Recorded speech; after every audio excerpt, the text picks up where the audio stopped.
Ang kasaysayan ng lalawigan ng Cavite ay nakaugat sa pagiging sentro nito ng pakikipaglaban para sa kalayaan ng Pilipinas. Kaya ito ay kinikilala bilang Historical Capital of the Philippines or Cradle of the Philippine Revolution.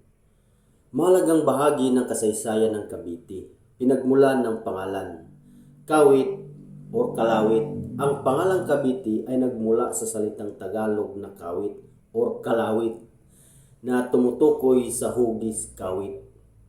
Noong panahon bago ang pananakop ng mga Kastila, kilala ang lugar bilang tangway ng mga katutubong Tagalog. Ang tawag naman sa mga ngalakal na insik na nagkikipagpalitan ng kalakal sa mga katutubo ay sanglies. Panahon ng Espanyol. Noong 1571, itinatag ng mga Kastila ang daungan sa Cavite na naging mahalagang sentro ng galleon trade at depensa para sa Maynila.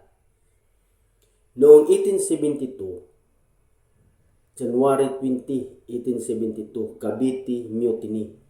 Naganap ang pag-aalsa ng mga sundalo at manggagawa sa Port San Felipe. Bagamat nabigo, ito ang naging dahilan ng pagbitay ng tatlong paring martir na sina Gomez, Burgos at Zamora or Gumbursa na nagpaalab sa nasyonalismo ng mga Pilipino. Ang Rebolusyong Pilipino. Naging pugad ang Cavite ng mga revolusyonaryo sa ilalim ng grupong Magdalo at grupong Magdiwang. Pagpapahayag ng kalayaan. Noong June 12, 1898, idiniklara ni General Emilio Aguinaldo ang kalayaan ng Pilipinas mula sa balkonahe ng kanyang mansyon sa Kawit, Cavite. Dito rin unang iniwagayway ang pambansang watawat at narinig ang pambansang awit. Ang pagbabago ng kabisera. Noong panahon ng mga Kastila, ang kabisera ay ang lungsod ng Cavite, dating tinatawag na Cavite Puerto.